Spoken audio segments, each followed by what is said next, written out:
السلام علیکم سامعین، 9 جمادی الاخری ہے، 2 جنوری ہے۔ خبر کا عنوان ہے سپریم کورٹ نے مرکزی سرکار کے نوٹ بندی کے فیصلے کو صحیح قرار دے دیا ہے۔ خبر تھوڑی تفصیل سے سنیے، اہم خبر ہے۔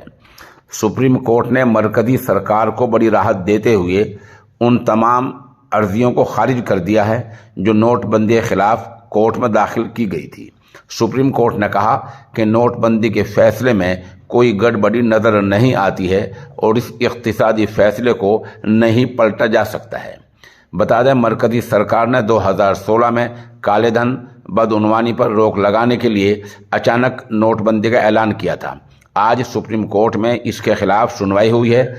سپریم کورٹ نے الگ الگ 58 عرضیاں داخل کی گئی تھی۔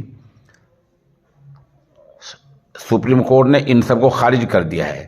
فاضل جج صاحبان نے کہا، نوٹ بندی پر مرکزی سرکار کا فیصلہ صحیح ہے اور اقتصادی فیصلے کو پلٹا نہیں جا سکتا ہے۔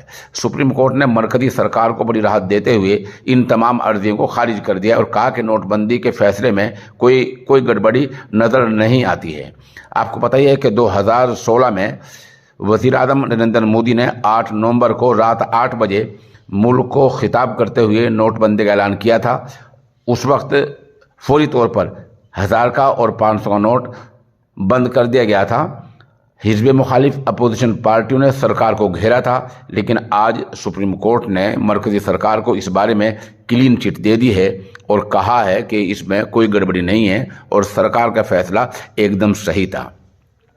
فیصلے میں اور کیا کہا گیا ہے، ابھی تمام باتیں سامنے نہیں آئی ہیں، آئیں گی تو ہم ایک رپورٹ انشاءاللہ اور بنائیں گے اگر کوئی نئی بات آتی ہے، ورنہ فیصلہ اتنا ہی آیا ہے کہ مرکزی سرکار نے 2016 میں جو نوٹ بندی کی تھی وہ صحیح ہے۔ اور فاضل جج صاحبان نے ایک نقطے پر اور بھی بحث کی ہے، یہ کہا کہ نوٹ بندی کی جو پریکریا، جو عمل ہوتا ہے نوٹ بندی کرنے کا، سرکار نے اس کو بھی نبھایا ہے۔